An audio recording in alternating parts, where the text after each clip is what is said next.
In a tense morning hour, Iranian military forces launched a retaliatory missile strike that sparked international tension. The missiles, fired from Iranian territory with high precision, struck a U.S. military base in Qatar, which had been one of the main hubs of U.S. military operations in the Middle East. This strike came just days after the U.S. bombed several of Iran's strategic nuclear facilities. Tehran viewed this U.S. action as a serious threat to its sovereignty and security, prompting an extremely sharp response. The missile strike not only destroyed much of the base's critical infrastructure, but also resulted in the deaths of several American servicemen, further escalating an already tense situation.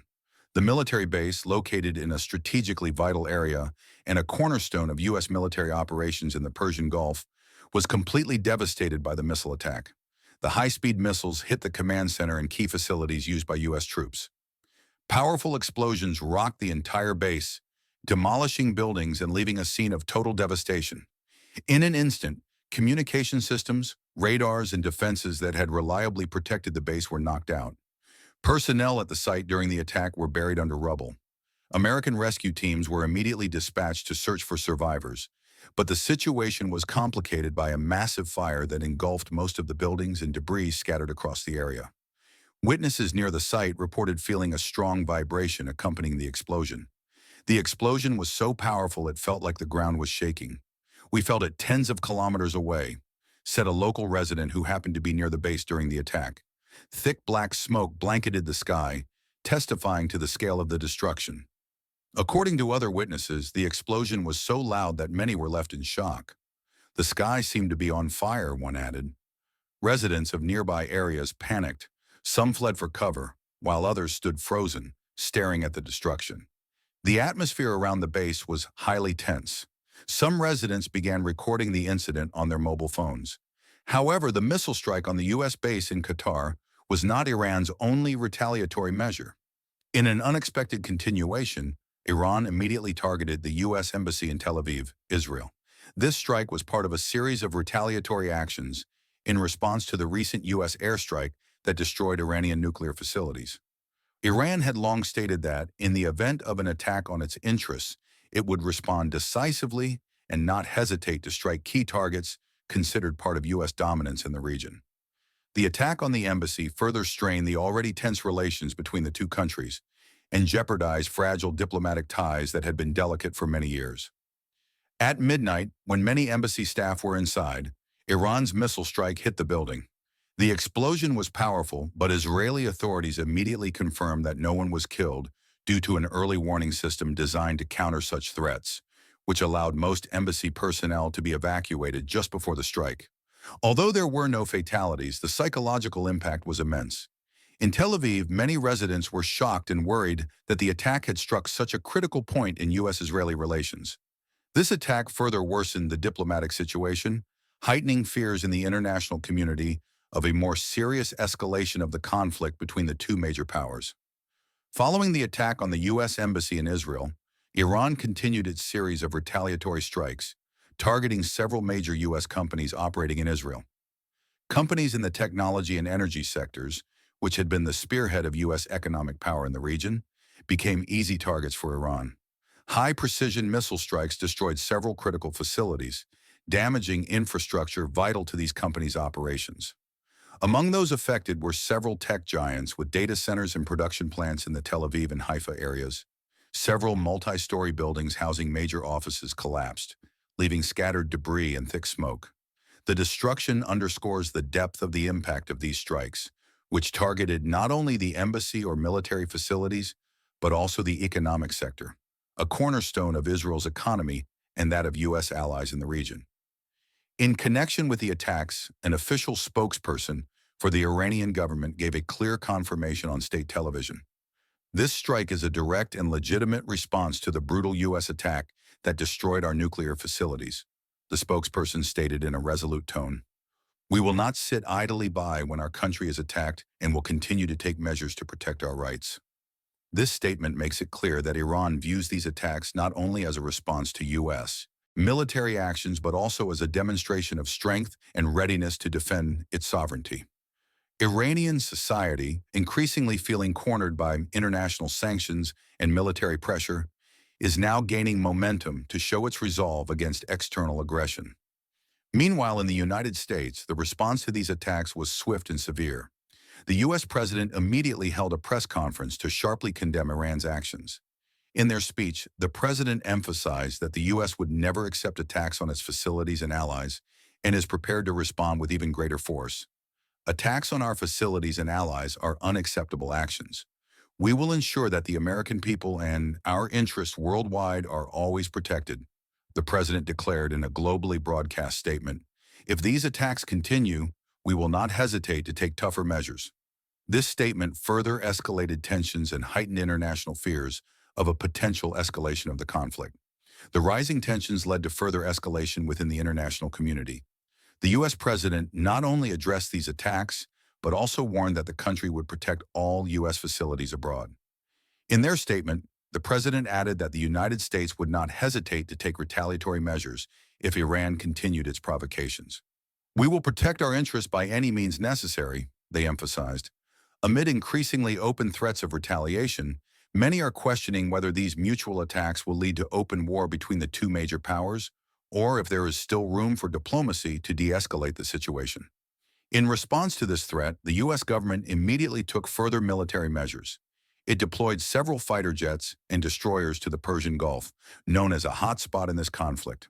The jets patrolling the skies and destroyers patrolling the waters of the Persian Gulf demonstrate the U.S.'s readiness to counter Iran's military threat.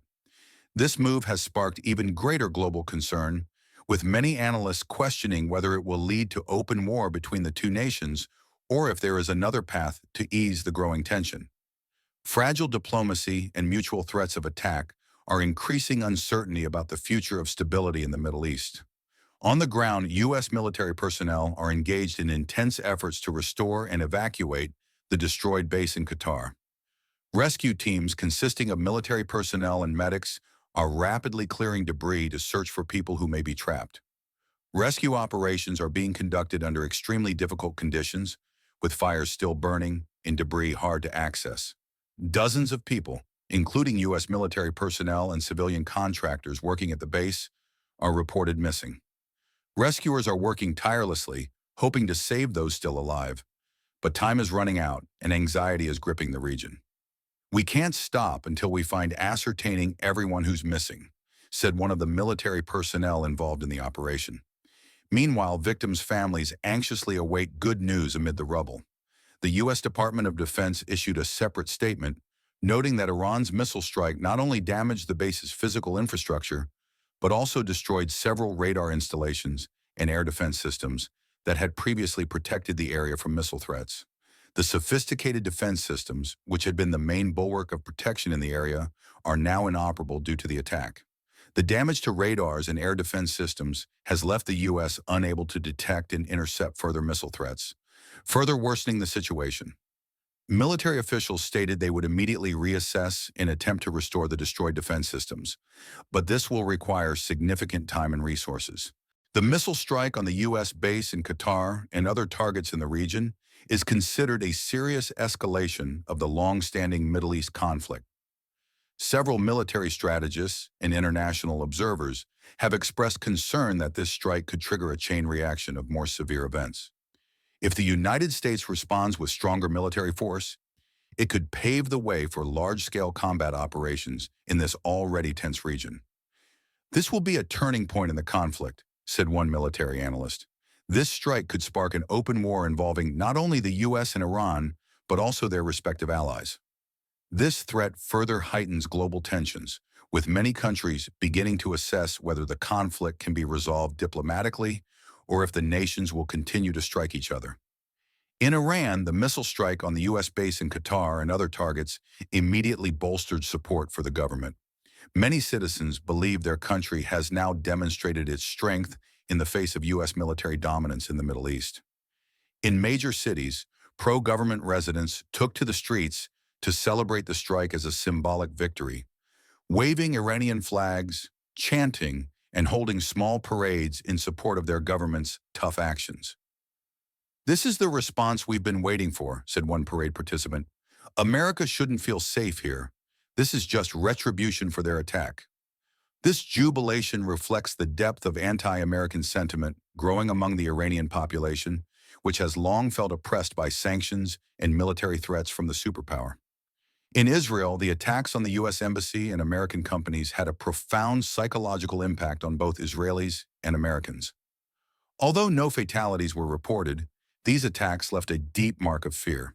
Tel Aviv residents living in the affected areas are worried about the possibility of further attacks. Israeli authorities are currently assessing the damage caused by the strikes. We are still evaluating the extent of the damage, but it's clear the situation is very serious, said an Israeli government official. These attacks not only damaged infrastructure, but also heightened tensions in international relations, particularly with the United States, Israel's main ally. The sense of security that existed until now is fading, and many wonder whether these attacks will affect diplomatic relations between Israel and the U.S. Over time, more information is emerging about other potential targets that may have been involved in the attack. Military analysts suggest that Iran will not limit itself to missile strikes on the U.S. military base in Qatar and several companies in Israel. Many believe Iran still has many cards to play that could further worsen the situation in the Middle East. According to circulating reports, Iran is allegedly preparing new strikes on other strategic targets, including U.S. military bases in other Persian Gulf countries and key facilities linked to U.S. allies in the region. Larger coordinated attacks could involve pro-Iranian groups in the region and destabilize political stability in neighboring countries like Saudi Arabia and the United Arab Emirates. The current tension resembles a ticking time bomb, with many eagerly awaiting Iran's next move. The international community is increasingly concerned about the consequences of the growing tension between the U.S. and Iran. Some major countries, including Russia and China, which have so far maintained more neutral diplomatic relations with both nations, have begun urging the U.S. and Iran to urgently seek a diplomatic path to defuse this increasingly uncontrollable situation. We must avoid a major war that will not only harm both countries, but also shake the entire Middle East and the world, said a senior Russian diplomat at a UN meeting.